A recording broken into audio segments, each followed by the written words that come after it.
الحمد للہ وکفا وسلام علی عبادہ الذین اصطفیٰ اما بعد فاعوذ باللہ من الشیطان الرجیم بسم اللہ الرحمن الرحیم وَلَقَدْ نَصَرَكُمُ اللَّهُ بِبَدْرٍ وَأَنْتُمْ أَذِلَّةٌ صدق اللہ العلی العظیم۔ سامعین و ناظرین، آج 17 رمضان المبارک کی تاریخ گزر چکی ہے۔ اسلامی انسانی تاریخ میں 17 رمضان المبارک ایک یادگار دن ہے۔ یہ وہ دن ہے جب پہلے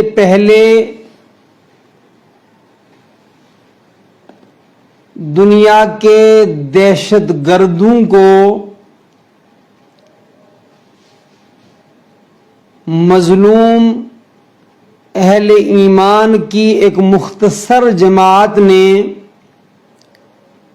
ذلت آمیز شکست سے دوچار کیا تھا۔ اس دن کو رب کائنات نے خود یوم الفرقان کہا ہے کہ جس دن باطل کا باطل پنا کھل کر کے سامنے آیا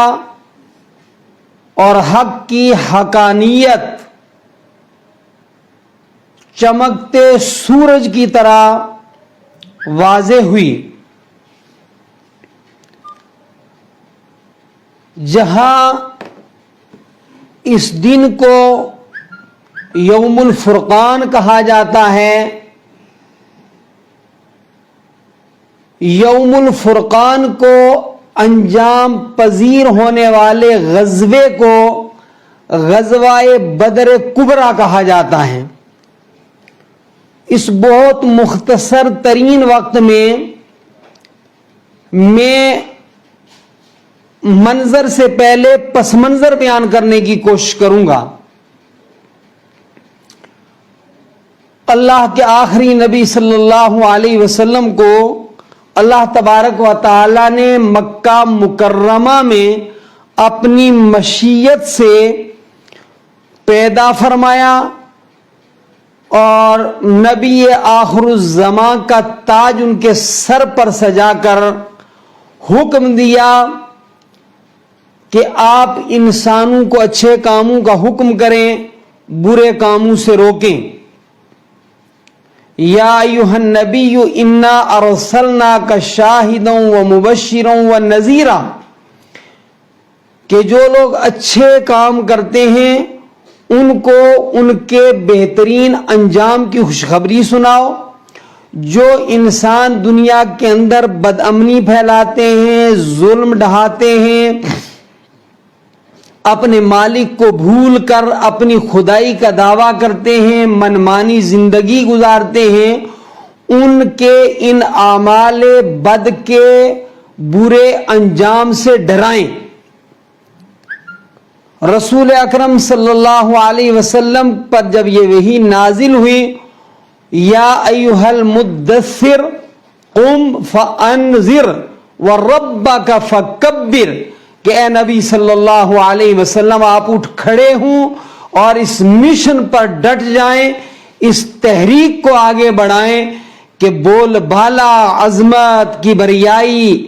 یہ ساری کی ساری رب واحد کے لیے ہے۔ حضور اکرم صلی اللہ علیہ وسلم نے جب یہ مشن مکہ مکرمہ میں شروع کیا تو اس رائے حق کو روکنے کے لیے، اس پیغام حق کو آگے بڑھنے سے پیچھے دھکیلنے کے لیے بہت سارے انسان جو درندہ نما انسان تھے، جن کے اندر حیوانی خصائل تھے، انہوں نے ہر ممکنہ کوشش کر کے چراغ نبوت کو بجھانا چاہا اور رحمت دو عالم صلی اللہ علیہ وسلم پر ایمان لانے والے ان پسماندہ ترین مرد و عورتوں کو پر جو ظلم ہو سکتا تھا وہ بہر صورت ڈھایا۔ حضور اکرم صلی اللہ علیہ وسلم کا یہ مشن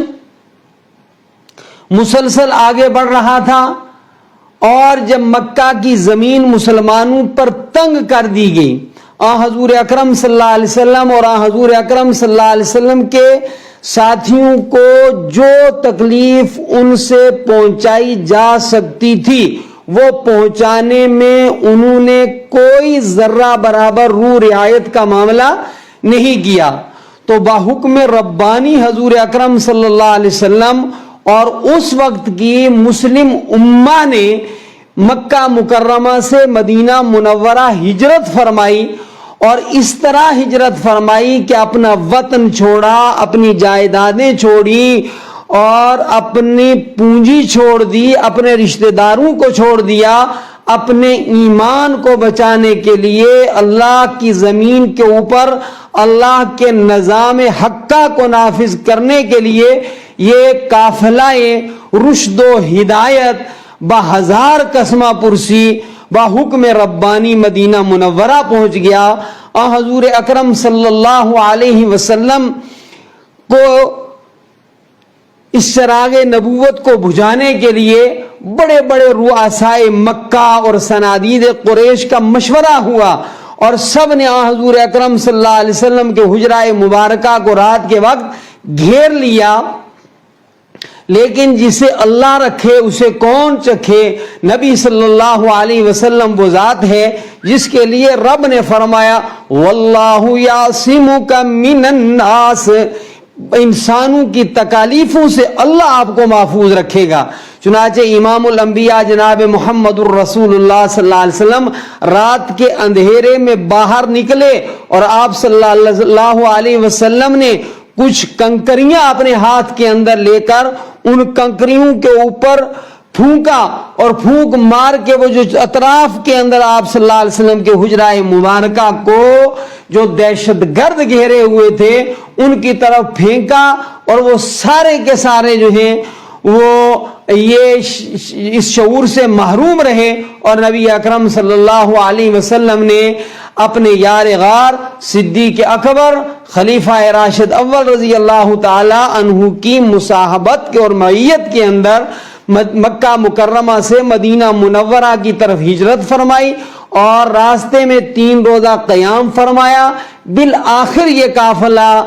اللہ کی حفاظت کے ساتھ 1000 خوشیوں کے ساتھ مدینہ منورہ کے اندر جلوہ افروز ہوا۔ طلع البدر علینا من ثنیات الوداع وجب الشکر علینا۔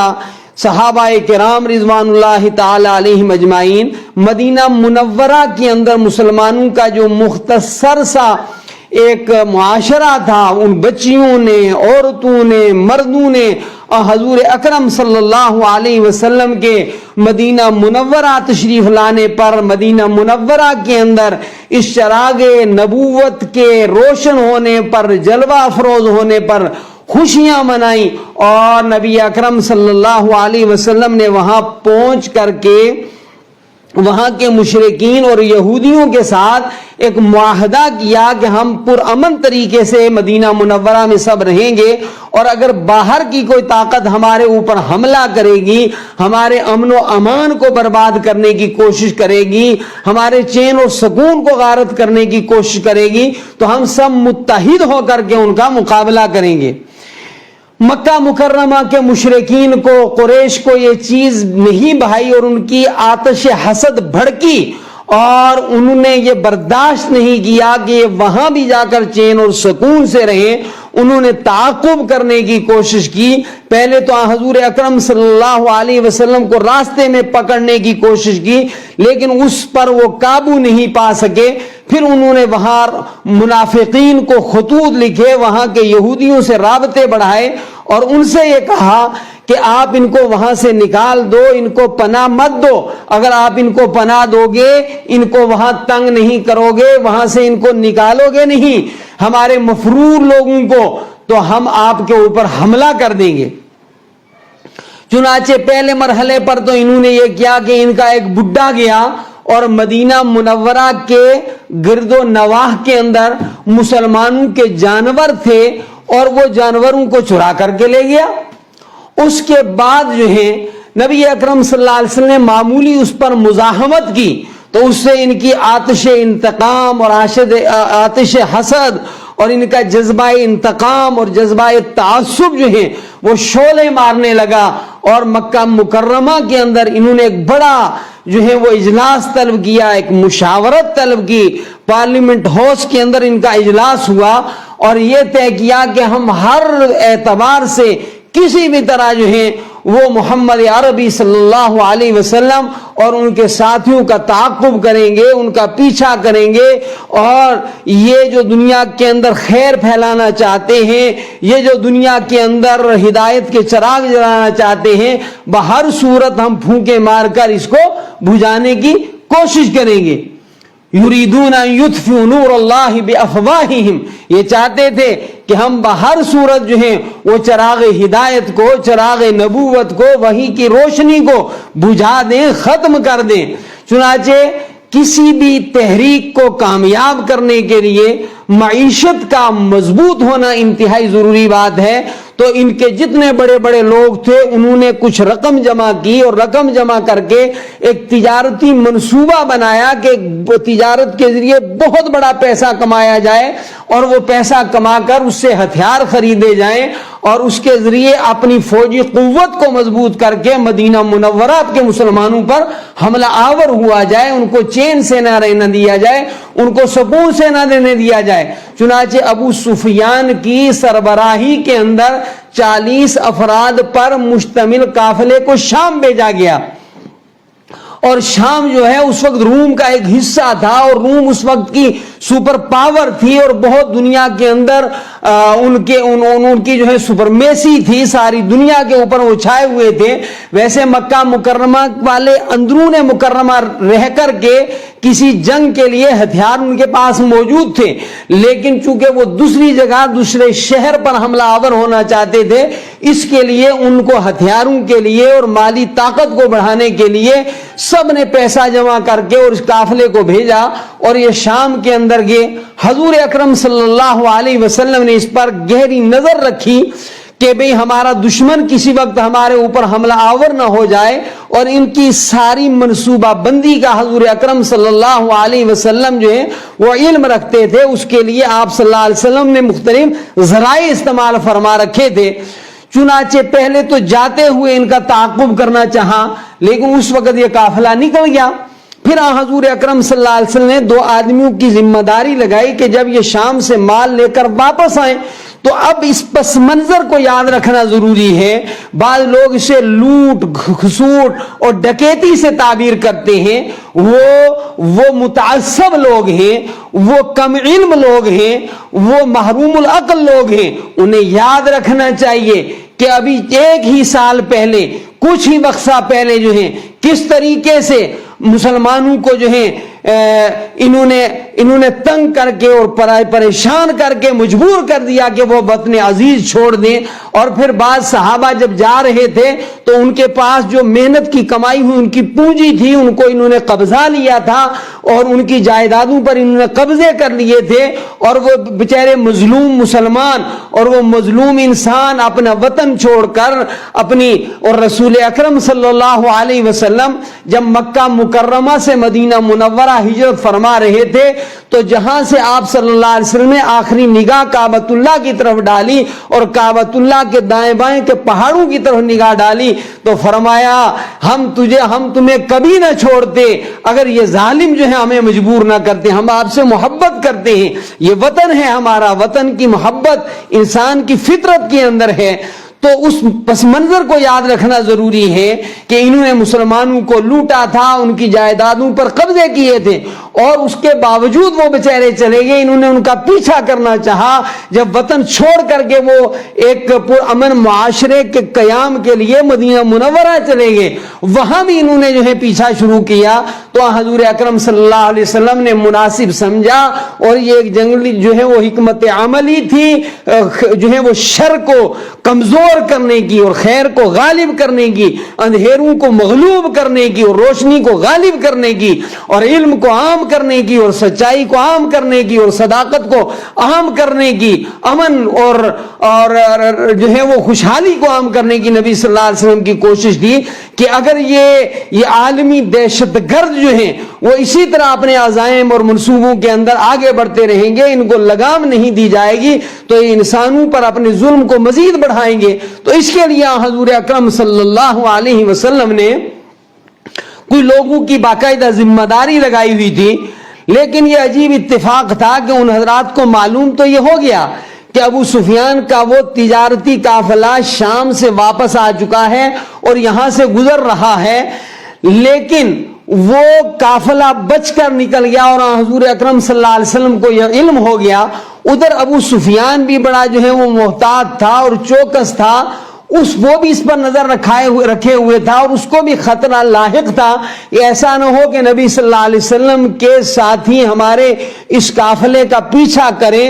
اور اس کو جو ہے وہ کسی جگہ لگام دے لیں۔ چنانچہ اس نے بھی اپنا ایک آدمی مکہ مکرمہ آگے پہنچا دیا۔ ابھی ابو سفیان کا قافلہ جو شام سے واپس آ رہا تھا وہ راستے ہی میں تھا، اور مکہ مکرمہ کے اندر جب یہ خبر ملی کہ مدینہ منورہ والے حضور اکرم صلی اللہ علیہ وسلم کی سربراہی کے اندر، آپ کی صدارت، سیادت، امارت کے اندر جو ہے وہ اس قافلے کا پیچھا کر رہے ہیں، تو انہوں نے یہاں ایک آگ لگا دی اور پورا بھڑک اٹھا جو ہے مکہ مکرمہ، اور سارے قریشی جو قریش اور سارے مشرکین مکہ جمع ہوئے، اور جمع ہونے کے بعد انہوں نے 1000 کا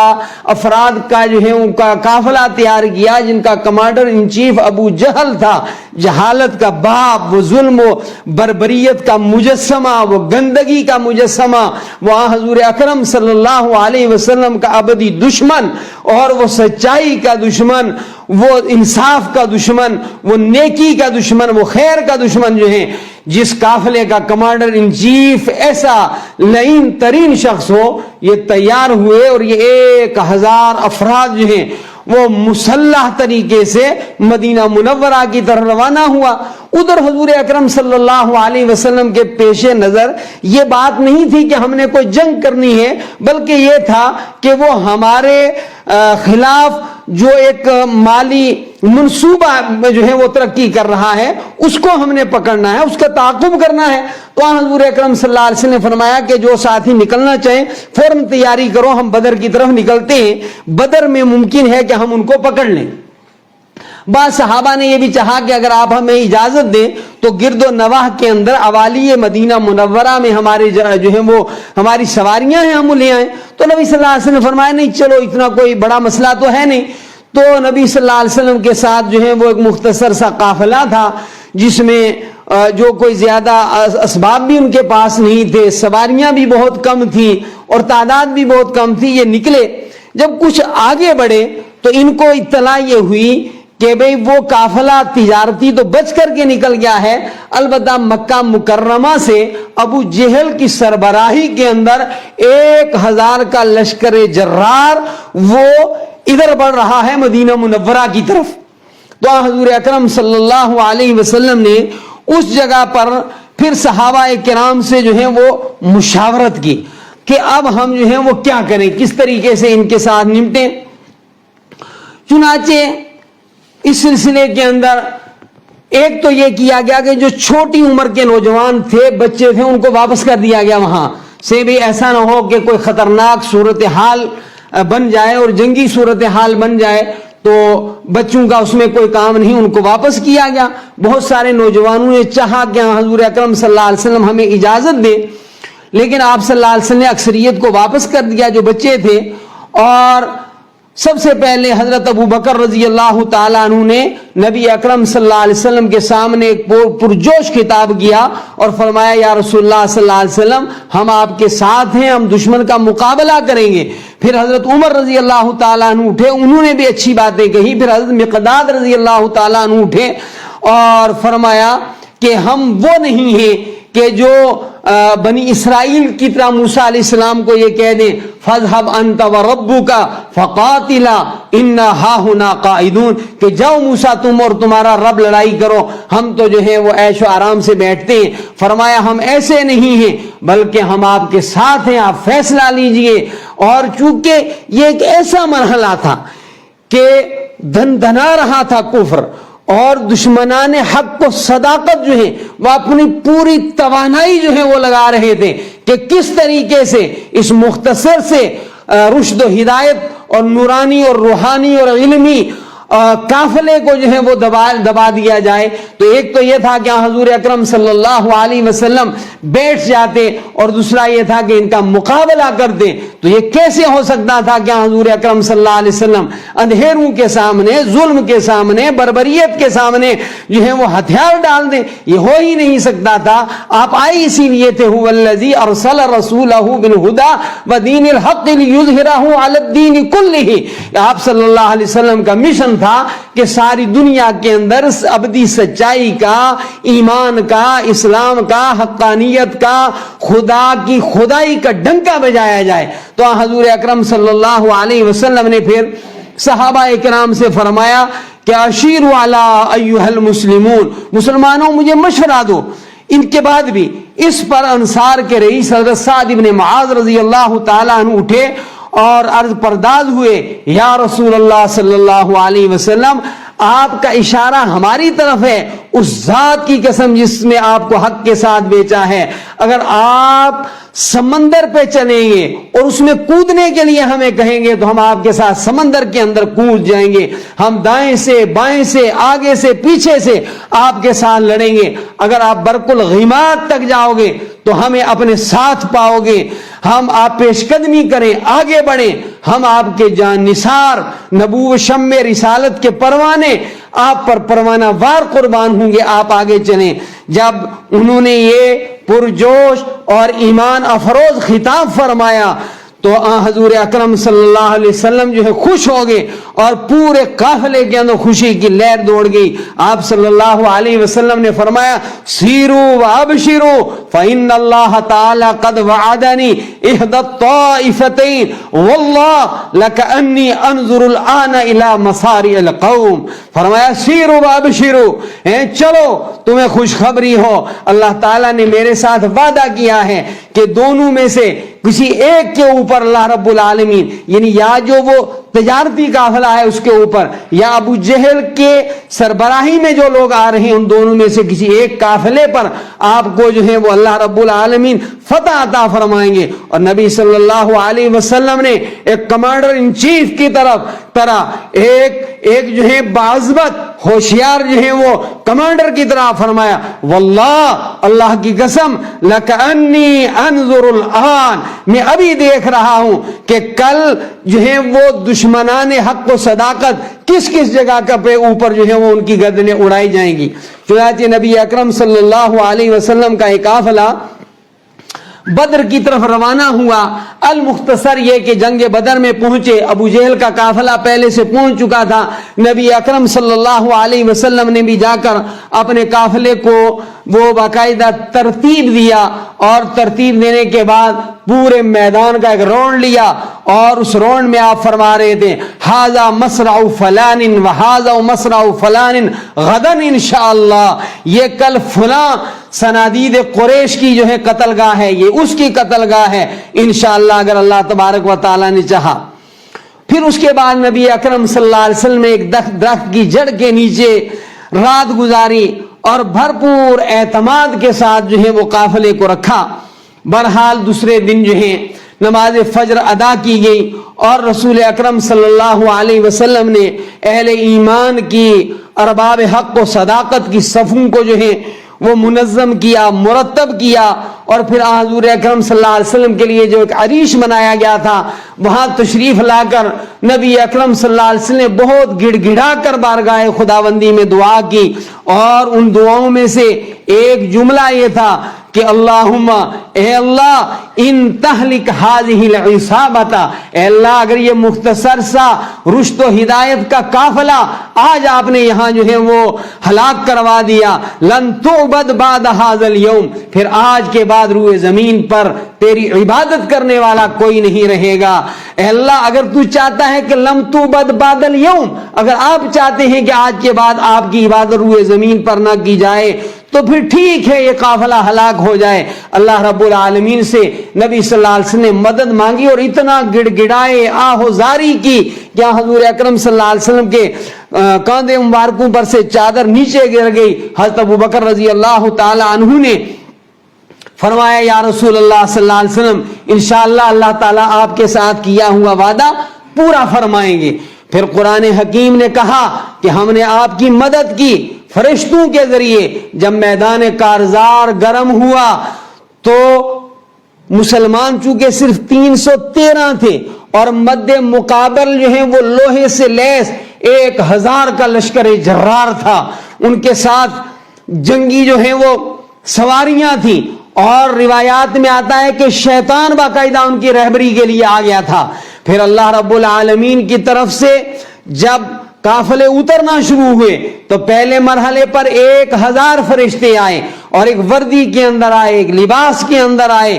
اور پھر جو جنگ چلی تو یہ جو غرور سے نکلے تھے، اپنے گھروں سے فخر سے نکلے تھے، اور جنہوں نے قسمیں کھائی تھیں کہ ہم چراغ نبوت کو بجھا کر کے آئیں گے، ان کو منہ کی کھانی پڑی۔ اور اس جنگ کے اندر غزوہ بدر کے اندر یوم الفرقان کے دن جب اللہ تعالیٰ چاہتے نے فرمایا کہ میری چاہت یہ ہے کہ آج حق کو ثابت کر دیا جائے، آج باطل کو ننگا کر دیا جائے، یبطل الباطل ویحق الحق، کا کہ حق کو جو ہے واضح کر دیا جائے۔ اللہ نے حق کو ثابت کیا۔ یہ نہتہ قافلہ جن کے پاس ہتھیار نہیں تھے، جو بغیر تیاری کے آئے تھے، جن کی تعداد مختصر سی تھی، یہ غالب ہوئے اور وہ 1000 کا لشکر جرار ناکام ہوا، ہزیمت اٹھانی پڑی، شکست کھا گیا۔ ایک طرف جو ہے وہ اتنا بڑا قافلہ اور اس کے باوجود یہ 313 کا مختصر قافلہ ہے، اور جنگ بدر کبریٰ کے اندر 70 بڑے بڑے دشمنان اسلام، کفر کے علمبردار، شرک کرنے والے،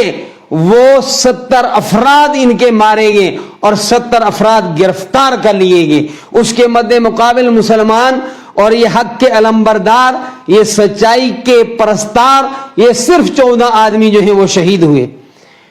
رسول اکرم صلی اللہ علیہ وسلم کو اللہ رب العالمین نے جب یہ کامیابی عطا فرمائی تو آپ نے 2 آدمیوں کو پہلے روانہ کیا کہ آپ جائیں اور جا کر مدینہ منورہ میں یہ خوشخبری سنائیں۔ وہاں آپ صلی اللہ علیہ وسلم نے شہدائے بدر کو دفنایا،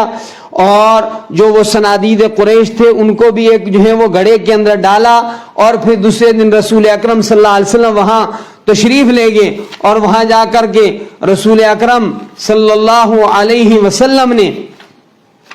باقاعدہ ان کو جو ہے مخاطب کر کے کہا فلاں فلاں فلاں، کیا تمہیں یہ اچھا نہیں لگتا تھا کہ تم اللہ اور اللہ کے رسول کی اطاعت کرتے؟ اللہ نے ہمارے ساتھ جو وعدہ کیا تھا وہ وعدہ آج پورا ہو گیا۔ حضرت عمر رضی اللہ تعالیٰ عنہ نے فرمایا یا رسول اللہ صلی اللہ علیہ وسلم، آپ ان کو مخاطب بنا رہے ہیں اور یہ تو مردہ ہیں، یہ کیا سنیں گے کہ آپ ان کو مخاطب بنا رہے ہیں؟ نبی صلی اللہ علیہ وسلم نے فرمایا کہ تم سے کم یہ نہیں سنتے، ہاں یہ جواب نہیں دے سکتے۔ پھر حضور اکرم صلی اللہ علیہ وسلم کا قافلہ 3 دن تک وہاں رہا، پھر آپ صلی اللہ علیہ وسلم واپس ہوئے اور 70 افراد ان کے بڑے بڑے جو جنگی قیدی بنا لیے گئے تھے ان کو گرفتار کر لیا گیا تھا، ان کو واپس لے جایا گیا۔ اس میں خاص طور پر 2-3 باتیں عرض کروں گا۔ ایک تو یہ کہ یہ غزوہ بدر کا وہ مرحلہ تھا کہ ایک صحابی رضی اللہ تعالیٰ عنہ سعد ابن خثیمہ رضی اللہ تعالیٰ عنہ، یہ اپنے والد کے بڑے فرما بردار تھے، لیکن ایک رات لوگوں نے دیکھا کہ بیٹا اور باپ کے درمیان آوازیں بلند ہو رہی ہیں، تو لوگ پہنچ گئے کہ سعد تمہیں کیا ہو گیا؟ تم تو اپنے باپ کے بڑے فرما بردار ہو، تمہارا باپ جو ہے اس کی اولاد کے لیے شفقت بڑی مشہور ہے، معروف ہے۔ تو فرمایا ہمارے درمیان بات یہ ہو رہی ہے کہ میرے والد صاحب یہ کہہ رہے ہیں کہ ہم دونوں میں سے، چونکہ گھر میں بہت ساری عورتیں ہیں، والدہ ہے، بہنیں ہیں، بیٹیاں ہیں، خالائیں ہیں، تو ہم دونوں میں سے ایک یہاں رہے۔ تو والد صاحب کہہ رہے ہیں تم ان کے پاس رہو اور میں جاؤں، اور میں کہہ رہا ہوں کہ ابا جان آپ شہادت سے مجھے روک رہے ہیں۔ بالآخر حضرت سعد ہی گئے اور اسی غزوہ بدر کے اندر شہید ہو گئے۔ کیا جذبہ تھا ان کے اندر دنیا کے اندر خیر کو پھیلانے کے لیے، دنیا کے دہشت گردوں کے خلاف ان کے کیسے عزائم تھے، سبحان اللہ۔ اسی طریقے سے اس کے لیے جب قافلہ روانہ ہو رہا تھا تو حضور اکرم صلی اللہ علیہ وسلم کی بیٹی حضرت رقیہ رضی اللہ تعالی عنہا، جو نبی اکرم صلی اللہ علیہ وسلم کی بیٹی ہیں اور حضرت عثمان رضی اللہ تعالی عنہ کے نکاح میں تھی، تو یہ بیمار تھی۔ نبی اکرم صلی اللہ علیہ وسلم نے ان سے فرمایا کہ عثمان تم یہیں ان کی تیمارداری میں رہو گے۔ بہرحال ادھر سے جو افراد نبی صلی اللہ علیہ وسلم نے غزوہ بدر کی کامیابی کی خوشی سنانے کے لیے روانہ کیے تھے، تو صحابہ فرماتے ہیں کہ ادھر فتح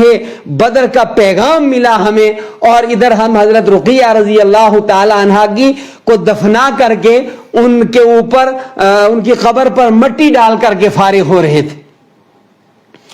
پھر وہ وہاں سے جو گرفتار کر کے لوگ لائے گئے تو وہ ان کے لیے یہ طے پایا کہ ان سے کچھ جو ہے وہ رقم لے کر کے ان کو آزاد کر دیا جائے۔ کچھ کے متعلق یہ ہوا کہ کچھ لیے بغیر ہی ان کو آزاد کر دیا جائے، اور جو پڑھے لکھے تھے ان میں سے رسول اکرم صلی اللہ علیہ وسلم نے فرمایا کہ ایک مسلمان جو ہے ان پڑھے لکھے قیدیوں میں سے ایک قیدی مسلمانوں کے 10 بچوں کو تعلیم دے۔ اس سے تعلیم کی اہمیت کا پتہ چلتا ہے، اور دنیا میں کوئی بھی علم ہے اس کو حصول کرنے کے لیے نبی صلی اللہ علیہ وسلم کی ترغیب معلوم ہوتی ہے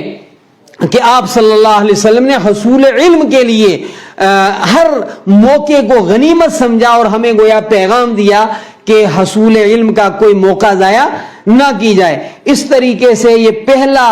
پہلا جو ہے مرحلہ تھا۔ اللہ رب العالمین نے فرمایا کہ مسلمانوں یوم الفرقان کو، یوم بدر کو اللہ تبارک و تعالی نے تمہاری مدد کی ہے، فرشتے مدد کے طور پر اتارے، بارش برسائی، تمہیں اونگ دی، جو ہے نیند دی، تو